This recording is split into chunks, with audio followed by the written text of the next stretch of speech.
ചെയ്യേണ്ട ഒരു കാര്യം എന്ന് പറയുന്നത് ഇവിടുത്തെ പബ്ലിക് ടോയ്ലറ്റുകൾ നന്നാക്കുക എന്നുള്ളതാണ്. അത് നന്നായി കഴിഞ്ഞാൽ ഞാൻ പറയും 3 മാസം കൊണ്ട് ഇവിടുത്തെ രീതി തന്നെ മാറും, ടൂറിസ്റ്റുകൾ ഒഴുകും. ഞാൻ പലപ്പോഴും ആഗ്രഹിച്ചു പോകും. ഞാൻ എന്താ വെച്ചാൽ നമ്മൾ പണ്ട് ചെറുപ്പത്തിൽ സേവനവാരം എന്ന് പറഞ്ഞൊക്കെ കേട്ടിട്ടുണ്ട്. അതെ ഒരു ഏതെങ്കിലും ദിവസം ഫിക്സ് ചെയ്തിട്ട് 2 ദിവസം അടുപ്പിച്ച് 2 ദിവസം പബ്ലിക് ഹോളിഡേയ്സ് മൊത്തം കൊടുക്കുക.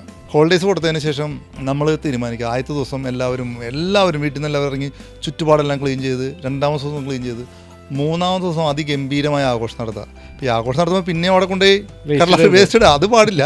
അതിന് നമുക്കൊരു അവയർനെസ് കൊടുത്ത് ചെയ്ത് കഴിഞ്ഞാൽ ഓട്ടോമാറ്റിക്കലി നമ്മുടെ കേരളം ഈ 3 ദിവസം കൊണ്ട് ക്ലീൻ ആവും. ക്ലീൻ ആയി കഴിഞ്ഞാൽ നമ്മൾ പിന്നെ ഒന്ന് ശ്രദ്ധിച്ചു കഴിഞ്ഞാൽ ഇത്ര നല്ല ടൂർ വരാനും മറ്റേ എൻജോയ് ചെയ്യാൻ പറ്റുന്ന ഒരു സ്ഥലം ഉണ്ടാവില്ല. അപ്പോൾ ഇതിന് ശരിക്കും പറഞ്ഞാൽ അവസരം ഇത് ചെയ്യാൻ തുടങ്ങുമ്പോഴേക്കും എന്താണ്, മറ്റൊരു സമ്മതിക്കില്ല, എതിർവശത്തുള്ള ആൾക്കാർ സമ്മതിക്കില്ല.